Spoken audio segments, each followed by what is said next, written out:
always a dangerous time, you know, when you're 3-0 up, you lose that goal before half-time, and it plants that seeded out in the minds, and we came at second half and played more like ourselves and put in an excellent performance. Steve, did you always feel as though you could get back into the game, even at 3-0 down? How important was that goal on half-time?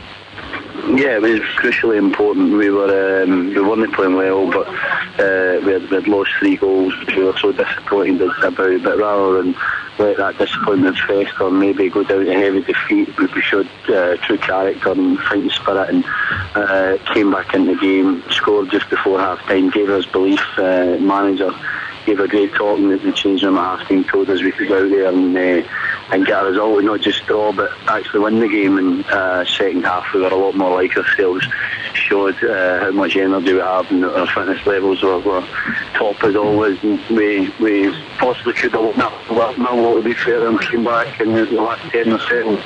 It was just an exciting finish to the game. Steve, what was it like for the first 18 minutes? Did it feel like a 3-0 game, or was it just that they had 3 chances and scored with them? Yeah, well, like I say, we didn't defend very well for crosses, and but there was a huge element of luck, and a lot of the goals seemed to just drop right to their players, so we were a bit shell-shocked by it, and we were confused because we weren't letting them have many chances, but we were badly disappointed.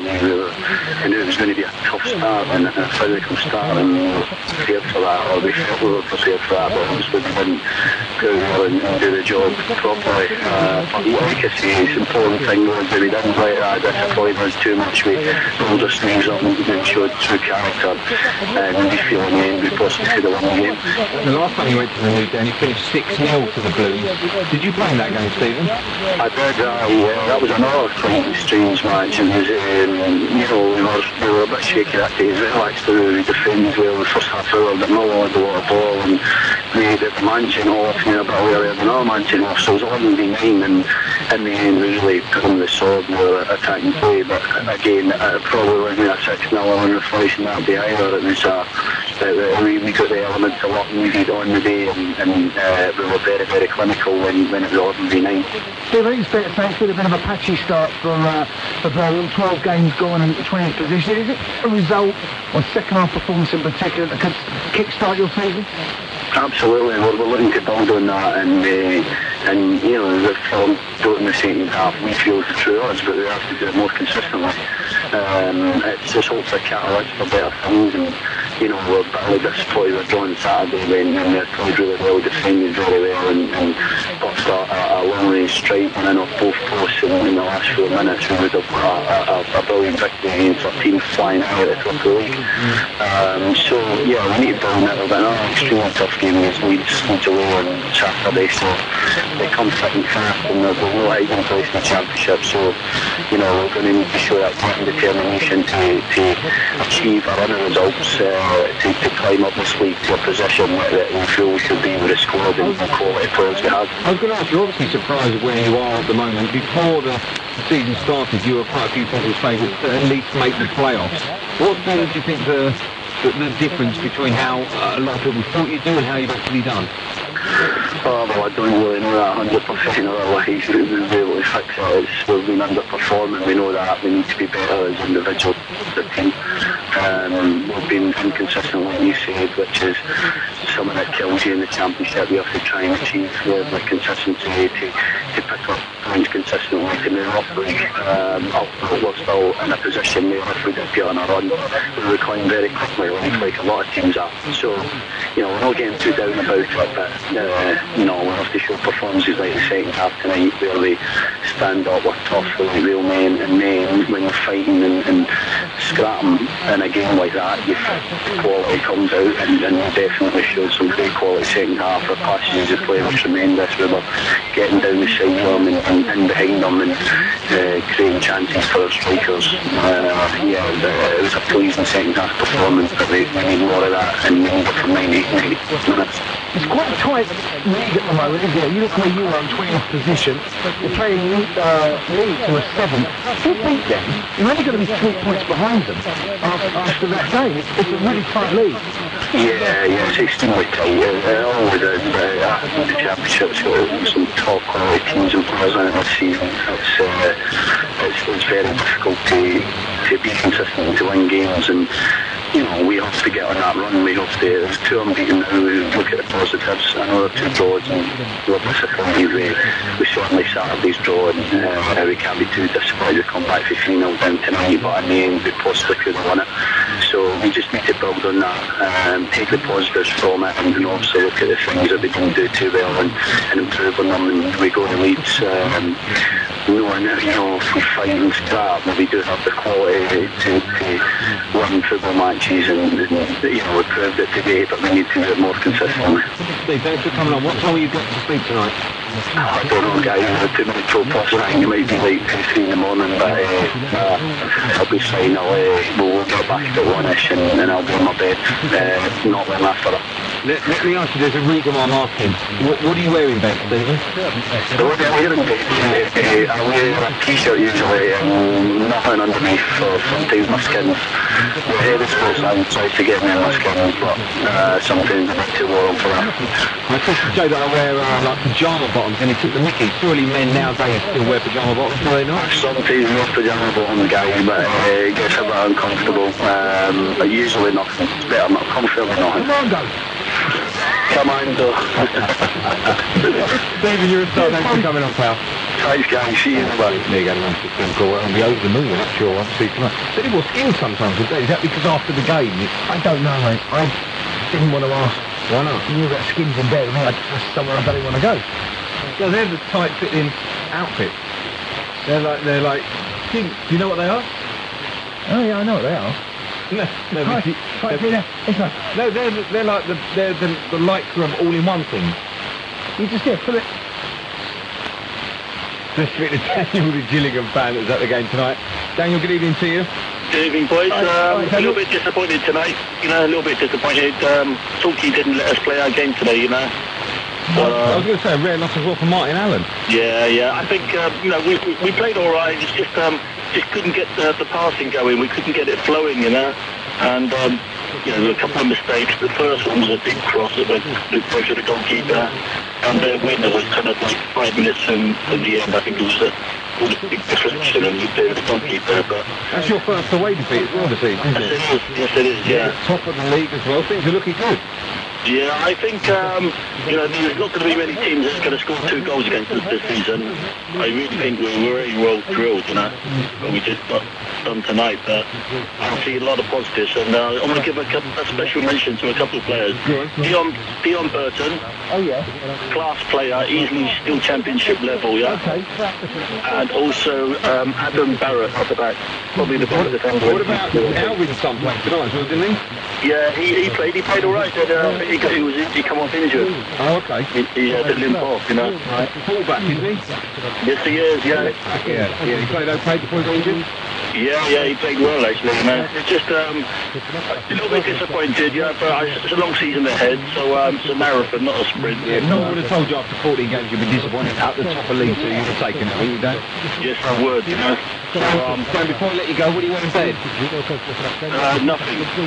Come on, though, eh?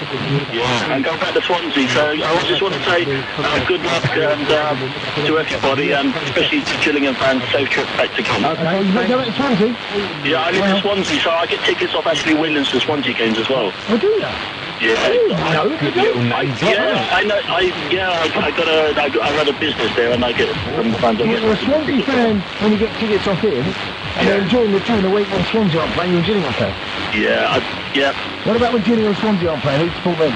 Well, it's always Gillingham. Gillingham's my first team, then West Ham, then Swansea, I suppose. How many teams do you support, Dan? I was born in Barking, you know.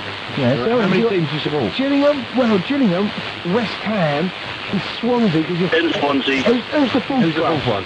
Who's the fourth one? It'll probably have to be Arsenal.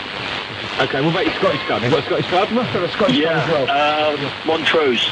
Okay, and what about Spain? Everyone's got Spanish. Barcelona. Okay, let me get this straight, okay? Hold on. Have you got a League One team? Everyone's got a team in League One. Yes, I do. League One would be Stevenage and Preston, I think. Have you got 2 in League One? Let's go through this systematically, then. So you've got Gillingham, yeah? Yeah. And then you've got West Ham. Yeah. And then we got Swansea. Yeah. Yeah. And then was it Arsenal? Arsenal. And then you threw in Spurs as well. Yeah. Yeah. And you've got Barcelona. Yeah, Barcelona. Then you've got Barcelona. Yeah, there's one more. Dartford as well. Dartford in the Blue Square. Dartford in the Blue Square. Anyone in the Championship? Championship, probably difficult one. I'd like Brighton. Right. Okay. And what about internationally, apart from England, who's your fault? China. Yeah. Because I'm Chinese as well, that's right. Okay, so you got 10. Yeah. How'd that one though? If you had to really pin your hopes, who would it be? Is there ever a weekend where you're not happy, even a little bit? No, Gillingham is my main focus, yeah. And everything else is secondary, you know. Yeah. And third-ry and fourth-ry and fifth-ry and sixth-ry. And so on. Thank you for your call, Daniel. He's got 10 clubs. You know, I was asking people to send in emails and texts about sleeping. Yeah. How about this, right? Listen to this. I went to sleep early and woke up at 7:45 p.m. that same evening. I was all woozy with the sleep and thought it was morning, so rushed to work only to meet the cleaning. And just as confused as I was when I started complaining that they should have done their work the night before. So he's gone to sleep, he's gone to bed early, and he's woken up at 7:45 that night. He's gone to bed at 5 p.m. thinking, I don't feel well. I'll go to bed now Sunday night and I'll get up to work next morning. He's only slept for 2.25 hours. I tell you what, when you feel ill, when you wake up, you feel ill, you got to bed, you know what time it is. That's horrible. It usually happens in the winter, that one. I sleepwalked out my house in the winter. Snowing, and my dad found me at 5 a.m. on the way home from a night shift in the 1980s. What, you went back in time? That's weird, isn't it? Freedom stories, I once slept for 36 hours straight when in college after 36 hours after a weekend on the beer. And it's not unusual for me to get up at 11 p.m. on a Sunday night if I've been out on a Saturday. He's been out on the Saturday. And he gets up at 11 p.m. That is a monster. What do you do then when you wake up at 11 p.m? I mean, that's it. You might as well fly to Australia. I love how he's ended. This is how he's ended it. Okay, so David's ended it. Yeah. I prefer to sleep off the hangover instead of struggling through the day. Good. With the fear. With the fear. With the fear. What's the fear? I prefer to sleep on the hangover instead of with the fear. I have to say sometimes. Isn't that the guitarist from U2? Sometimes you do have a late night.